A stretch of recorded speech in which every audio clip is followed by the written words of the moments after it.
यह चैनल केवल मनोरंजन के लिए है। हम किसी भी तरह के अंधविश्वास को बढ़ावा नहीं देते। तो आप देख रहे हैं गौरव हॉरर स्टोरी। मैं आपका दोस्त गौरव इस कहानी में आप सभी का स्वागत करता हूं। इस कहानी में आगे बढ़ने से पहले अगर आपने हमारा चैनल अभी तक सब्सक्राइब नहीं किया है तो कर ले और साथ ही बेल आइकन को भी जरूर दबाएं। तो चलिए बढ़ते हैं आज की कहानी की ओर। राजेश काका के पास एक गाय थी। वे प्रतिदिन सुबह ही उस गाय का दूध निकालकर उसे चराने के लिए निकल पड़ते थे। सुबह से लेकर शाम राजेश काका गाय को लेकर इस गांव से उस गांव, तो कभी नदी के किनारे तो कभी इस जंगल से उस जंगल घूमा करते थे और दिन ढलते हुए गांव की ओर निकल पड़ते थे। जब राजेश काका गाय को चराने के लिए निकलते और भूख लगने पर किसी पेड़ की छाया में बैठकर खाते पीते, राजेश काका कभी भी अपने साथ पानी नहीं ले जाते थे और ना ही लोटा रखते थे। प्यास लगने पर या तो वे नदी का जल पीते, नहीं तो जंगल, सड़क, गांव से बाहर का खुला खेत आदि भाग जिसमें दूर दूर तक कोई बस्ती घर आदि ना हो, आदि में होने पर लाठी से मारकर महुआ और आम आदि के पत्ते तोड़कर इन्हें अपने गमछे की एक छोर में बांधकर और फिर उस गमछे को दूसरे छोर को अपने साथ सदा लिए रहने वाली धोती के एक छोर से बांधते थे। फिर इसे किसी कुएं में डालकर पानी निकालते। इस विधि को दोस्तों झोज कहते हैं। इसमें बहुत अधिक पानी तो नहीं निकलता, पर 2-3 बार में पीने भर का पानी अवश्य निकल जाता है। एक बार की बात है कि राजेश काका बीमार पड़ गए। अब उनकी गाय को चराने कौन ले जाए? वे बहुत परेशान हुए, क्योंकि एक दिन भी इन गायों को चराने में देर होने पर ये बोलने लगती थी। खूंटे के आसपास की जगह सने गोबर मट्टी से भर उठती थी और जब तक इन्हें खोला नहीं जाता तब तक ये रंभाती थी। एक दिन बीता, 2 दिन बीते, पर राजेश काका की तबीयत ठीक नहीं हुई। राजेश काका इन 2 दिनों में गाय के आगे भूसा, घास आदि डाल देते और पानी आदि दिखा देते, पर गाय प्यास लगने पर पानी तो पी लेती, पर भूसा आदि खाने का नहीं लेती, भूसा आदि खाने का नाम नहीं लेती और बेचैनी से खूंटे के आसपास घूमा करती। इन 2 दिनों में तो गाय ने अपना खूंटा भी तोड़ दिया और चरने के लिए भागने लगी। कैसे भी करके राजेश काका ने गाय पर काबू किया। तीसरे दिन भी राजेश काका की तबीयत जब ठीक नहीं हुई तो उन्होंने संदेश भेजकर अपने ससुराल से अपने ससुर के बेटे को बुला लिया, जिसका नाम रंजीत था। रंजीत 16-17 साल का किशोर था और बहुत ही सुंदर तथा भला चंगा था। रंजीत ने आते ही अपने फूफा का सारा काम संभाल लिया। रंजीत बहुत ही समझदार लड़का था।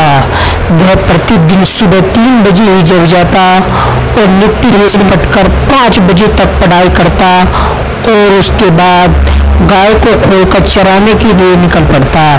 वह अपने साथ अपनी पुस्तक का बैग ले जाना कभी नहीं भूलता। इस चरने वाली जगह पर गाय को चराता छोड़कर वह किसी पेड़ आदि की छाया में बैठकर पढ़ाई करता। एक बार की बात है कि गाय को चराते चराते रंजीत एक जंगल में दूर निकल जाता है। जंगल बहुत घना था पर बहुत सारी झाड़ियों से लिपटा हुआ था। दोपहर का समय था और अब रंजीत को प्यास भी सताने लगी। रंजीत गाय को चराता छोड़कर जंगल में पानी की तलाश में निकल पड़ा। अचानक एक बरगद के पेड़ के नीचे उसे एक बहुत पुराना कुआं दिखा। कुआं बहुत ही पुराना था। रंजीत ने अब देर किए बिना जंगल में कुछ झाड़ियों के हरे पत्ते तोड़े और उन्हें अपने गमछे में बांधकर झोंझ बनाया। फिर अपने फूफा की तरह गमछे के एक छोर में धोती बांधकर उसे कुएं में लटकाया, पर कुएं में पानी की सतह बहुत ही नीचे थी और झोंझ पानी तक नहीं पहुंच पाया। उसने लाख कोशिश की, नए नए हथकंडे अपनाए, फिर भी पानी तक नहीं पहुंच पाया। पाया।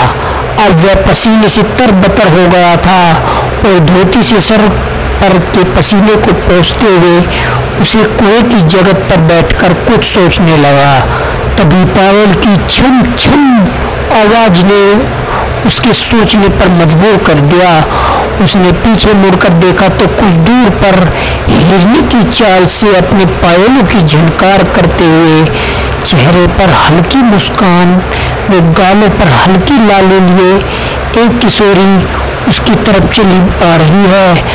वह अवाक मन से उस किशोरी के रूप श्रृंगार के रस का पान करने में लग गया। उस किशोरी में पता नहीं क्या जादू था कि वह जो जो करीब आती जा रही थी, रंजीत उसके अप्रतिम सौंदर्य में खोया जा रहा था। आज वह बहुत खुश लग रहा था और रह रहकर कोई प्रेम भरा गीत छेड़े जा रहा था। उसकी भूख प्यास गायब हो चुकी थी और उसने अपनी बुआ के लाख कहने के बाद भी रात को कुछ नहीं खाया और अपनी खाट पर सोने चला गया। उसकी आंखों से नींद पूरी तरह से गायब हो गई थी और पता नहीं क्यों उसे एक खुशनुमा बेचैनी सताई जा रही थी। वह लेट लेट कभी कभी खाट से उठ जाता और कुछ गुनगुनाने के बाद या दो चार कदम चहलकदमी करने के बाद फिर से खाट पर लौट जाता। उसे एकदम से समझ में नहीं आ रहा था कि वे क्या करे और क्या ना करे। उसके साथ ऐसा क्यों हो रहा है। अचानक वे जागते हुए एक सपना देखता है और वे सपना कुछ और नहीं, बस आज दिन भर के उसके कार्यकलाप थे। उसने अपने को गाय चराने के लिए जंगल में जाते हुए देखा, फिर कुएं की जगह पर बैठा देखा और फिर उस किशोरी का आना और उसे पानी पिलाना। इतना सपना देखते ही यूं कही कि याद करते ही वह गदगद हो गया। पर आगे घटित घटना को याद करके कुछ तो ऐसा हुआ। अचानक रंजीत को पता ही नहीं चला कि क्या सूझा कि वह डरकर बैठ गया। बिना देरी किए उसने सिरानी रखी माचिस से एक तीली निकाला और पास में रखी देवरी को जला दिया। देवरी की धुंधली रोशनी में उसके माथे पर आई पसीने की बूंदे को साफ देखा जा सकता था। आप बता सकते हैं कि उसके साथ ऐसा क्या हुआ। दरअसल उसके जहन में यह सवाल खुर दे गया कि वह किशोरी इतने गहरे कुएं से अपने हाथ की अंजलि बनाकर उस पानी कैसे निकाल रही थी और साथ ही उसने इतनी देर तक पानी पिया फिर भी उस किशोरी के अंजलि का पानी खत्म नहीं होने लेने का नाम नहीं ले रहा था। उसने भूत प्रेत की बहुत सारी घटनाएं सुन रखी थी। उसके मुंह से अचानक निकल पड़ा भूतनी। इसके बाद डर सहमे रंजीत ने उस डिबडिबाती ऐसी टिमटिमाने की लगी कि अब बुझ गई। देवरी के प्रकाश में ही बैठे बैठे रात गुजार दी। सुबह सुबह डरा सहमा रंजीत गाय को लेकर सराय की ओर निकल गया। उसने मन ही मन एकदम से सोच लिया कि अब भूलकर भी उस जंगल की ओर नहीं जाएगा। पर कहीं नाम कहीं उसके जहन में उस किशोरी की यादें अंगड़ाई ले रही थी। ना चाहते हुए भी उस किशोरी का अनुपम सौंदर्य चेहरा उसकी आंखों के आगे घूमा जा रहा था और अपने आकर्षण का एहसास कराया जा रहा था। सराय में गाय को चरता छोड़ वो पास ही में एक सूखी गदाई के किनारे एक आम के पेड़ के नीचे बैठकर उस किशोरी के बारे में सोचने लगता है। उसे पता ही नहीं क्यों ऐसा लग रहा था कि वह किशोरी को काफी समय से जानता है, वह उससे परिचित है। डरने की कोई बात नहीं थी क्योंकि दिन था और उसे सूखी गुदाई के किनारे रजमतिया का काकी पेड़ पर से गिरी सूखी लकड़ियों के पत्ते इकट्ठा कर रही थी।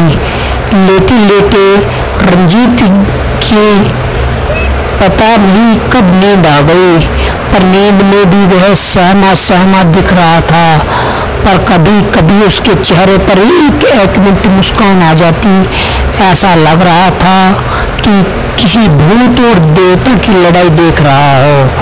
भूत का विकराल रूप उसे डरा जा रहा था, तो देवता का उस भूत पर हावी होना उसे हर्षित कर जा रहा था। सोए हुए रंजीत को पता नहीं क्या हुआ कि वह सटक गया और उठ बैठ गया। दरअसल उसे ऐसा लगा था कि कोई मखमली उंगली को उसके बालों पर पिरो रहा और रह रह कर उसे सहला रहा है। इसके बाद पता नहीं क्यों रंजीत का डर कुछ कम हुआ और वह एकटक होकर फिर से उस किशोरी के अनुपम सौंदर्य को नेत्रपान करने लगा। यह सिलसिला कुछ देर चला और फिर खिलखिलाती हुई वह किशोरी वहां से गायब हो गई।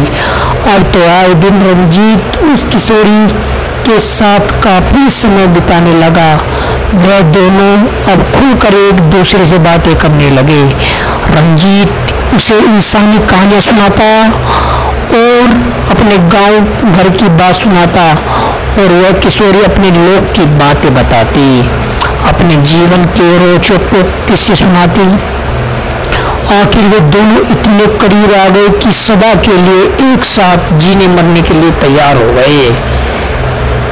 क्या उस भूतनी किशोरी को अपना पाया? आखिर वे भूतनी अपने लोग की कौन सी बातें रंजीत को बताती थी? इन रहस्यमयी बातों से पर्दा इस कहानी के अगले और अंतिम भाग में उठ जाएगा। तो दोस्तों, वीडियो कैसी लगी हमें कमेंट में बताएं और फिर मिलते हैं हम एक नई वीडियो के साथ। तब तक बाय, टेक केयर।